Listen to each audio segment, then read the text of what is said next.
Chapter 3. Arrival at the Institute. Language, in its myriad forms, is the symphony of humanity. It is the invisible thread that weaves the vibrant tapestry of our cultures and societies.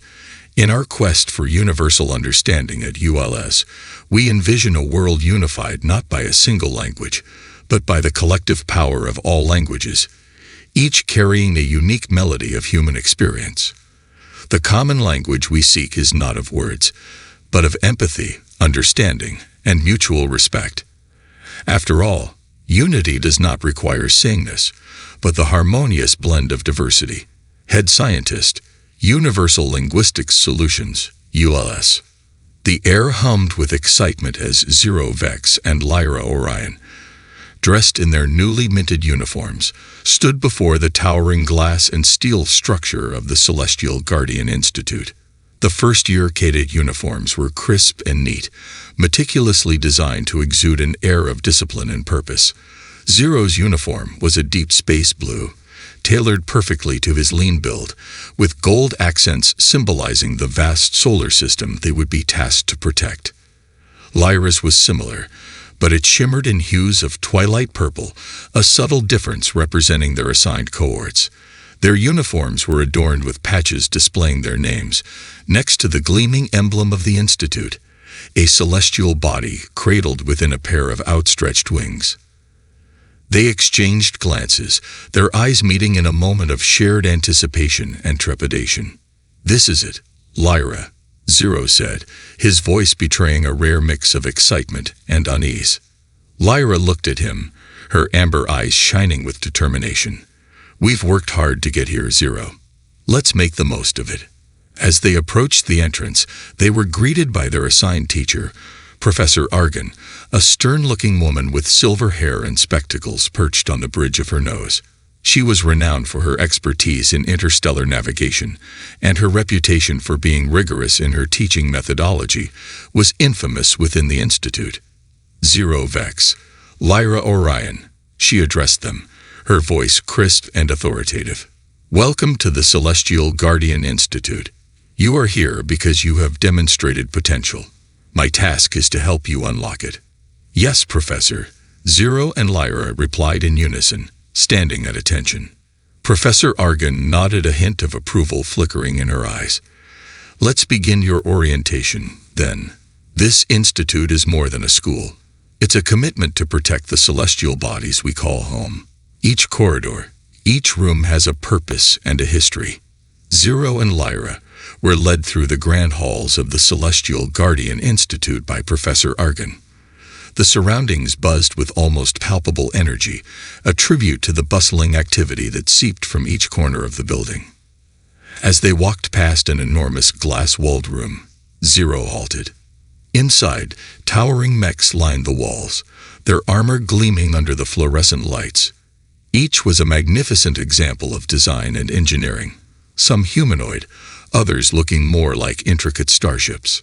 "Professor," Zero asked, looking up at the mechs, "what determines the design of these machines?" Professor Argan smiled at Zero's inquisitive nature.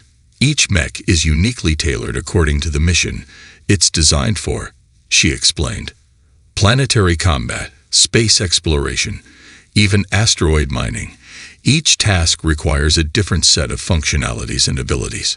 Also, a Guardian's personal style and piloting preferences are taken into account." As they moved to the next area, Lyra's gaze fell upon a complex simulator where a student was engaged in a virtual dogfight with enemy starships. "How does piloting a starship differ from controlling a mech?"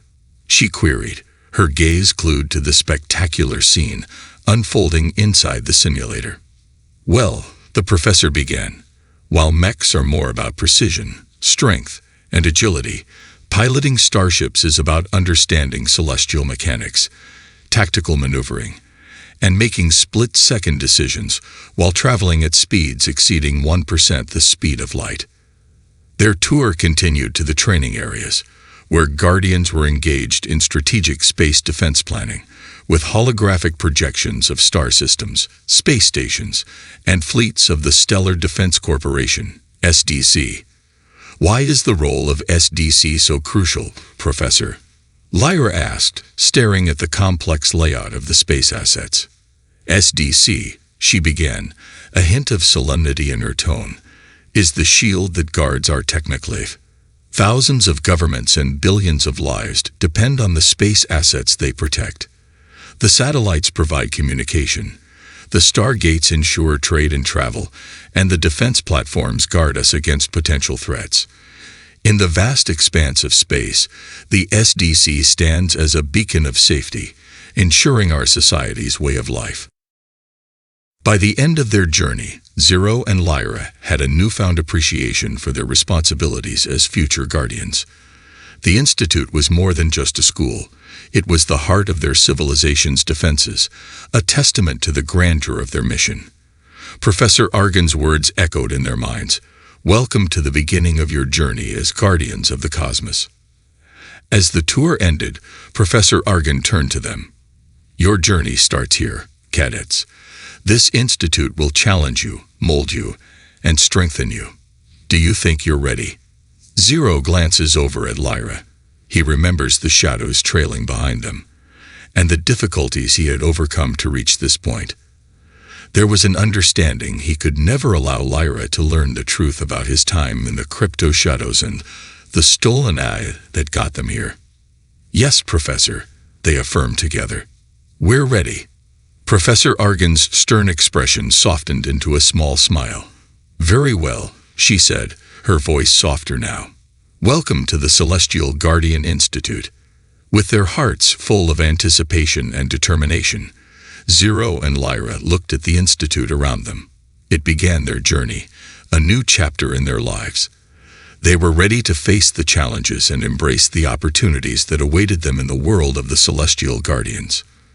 Professor Etta Argon led Zero and Lyra down a corridor lined with several doors, each one identified by a specific suite number. They eventually arrived at a door labeled Suite 308, which she accessed by swiping her card. Inside, the suite was generously spacious. It featured 4 individual bedrooms, a common area for communal interaction, and a shared kitchenette. One side of the common area was graced with a vast window, offering a captivating view of the Institute's grounds and the far-reaching celestial expanse.